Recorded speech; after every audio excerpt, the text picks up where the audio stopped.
everybody. Willie Bam Johnson here with the great, wonderful, my main man, my hero, Mr. Bill Superfoot Wallice. One of the things I wanted to talk to you, we did a lot of interviews with you at the Karate College, but we didn't just recently work on something we call Point MMA. And Point MMA is designed where we're taking regular point fighting and adding the ground components. So it's all based on no tap out, no knockout. We realize in martial arts schools, nobody's sparring anymore. People that took away sparring, and they're trying to come back with it, but rather than going all the way at 360 degrees towards MMA, Point MMA is my way of saying, how can we create something that pay, you know, respect back to what you have done, what Chuck have done. What do you think about something like that? It's a great idea. They haven't gone away from sparring. They've just made it a game of tag, and which is not bad, because back when we were fighting, they were basically karate people, kung fu people that didn't do a lot of fighting, and then the taekwondo people, the Korean people.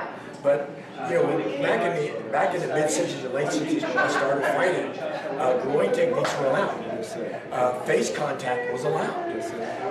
Then the Korean system started to come along, which was all for the face contact, with kicking to the face and so forth. But they didn't want the punching to the face, because they weren't used to the punching face, and didn't want the groin kicks at all.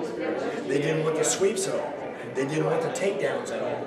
So they didn't want the leg kicks in there, simply because it's different. Now you have to realize, if I'm a Korean instructor and I'm going to bring 50 students to your tournament, and I say, well, if you're going to have face contact and groin kicks, I'm not going to bring my guys. So now you got to say, well, hold it now, 50 guys times $100 a shot, that's $5,000. Now let's talk this over now. So we'll say light face contact and take away the groin. And so okay, and you know, and sweeps boot to boot, so anybody can handle that. So the rules are changing and getting better. Sometimes digressing a little bit, but they're always getting better. With the MMA light contact, I think it's a great move, because you learn how to defend against a takedown. Because out there, yes, sir, the guy's going to take you down. Yes, sir. And out there, you know, like they say, half the time you end up on your back. And I don't know about most boxers, but most boxers can't handle punching up. Yes. Yes. So, you know, so they want to be able to defend against that. I was a wrestler in high school and college, played judo in the circuits.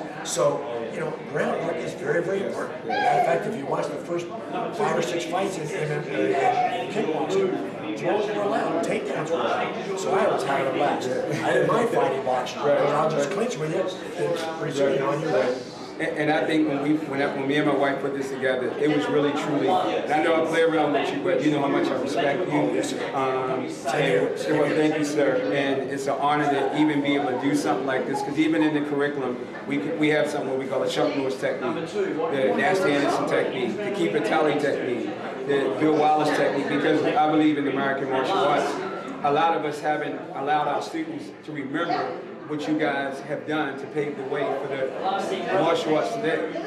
You know, if you talk to Keith, you talk to Chuck, you talk to Nasty, we didn't really do it to do anything. It was just fun. Yeah. You know, it was fun, and we didn't know what was going to happen. You know, hey, want to fight a tournament? Sure, let's go fight a tournament. All of a sudden, you know, they say, hey, if you win, you get $500. Wow, that sounds right. And all of a sudden, hey, now you get $1,000. Yes, sir. And then all of a sudden, we start something called kickboxing, and I get $5,000 or $10,000 for that.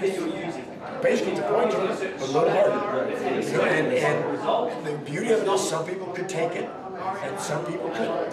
And I've always been a firm believer in this, as far as MMA goes and everything else. You've got to be able to take it as well as give it. And in the point tournament, you're going to learn to take it. Not hard, but hey, you find out it does hurt. You know, I've talked to a lot of taekwondo people. We don't punch in the face because it's too easy to punch in the face. Well, you know, play with a boxer. Try to punch him in the face and see how hard that is. Same thing with Kyokushin people.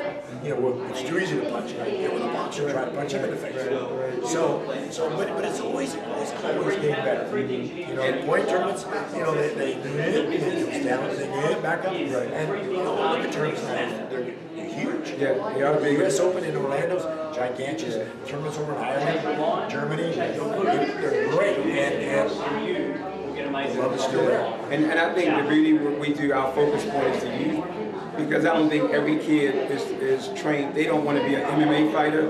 but they are infatuated with all of that, along with improving their skill set. Because it had, like you said, it has fallen off, but what can we do to develop better technicians, fitter athletes, because you guys were in shape back then. We were. You worked out before you fought, your technique was good, you were more of a complete one, and you was able to take that same thing and go into films. Yeah. I think a lot of times, a lot of today's athletes are not really as versatile. The potential, I mean, maybe I might be wrong, but... No, you're right, you're right. It just, you know, like, it was our job.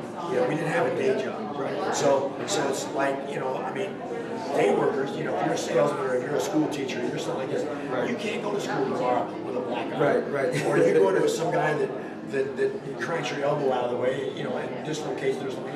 It's hard to go to work with your arm in a sling and say, well, I was an MMA, oh, good luck, and I'll talk to somebody else. So you got to take it easy, and the realism is still there, just along the way. If you look at the MMA fighters, now their careers last 3 or 4, maybe 5 years, because you found out taking all those shots does not help. Yes, sir. Yes, sir. And with the point aspect of it that you're trying to work on and not for it, is now you can learn how to defend it, learn how to take it, learn how to give it, and now you're not going to, you know, hey, you're going to talk funny about it. Yes, sir. Well, thank you. Master Bill Wallice. Keep kicking.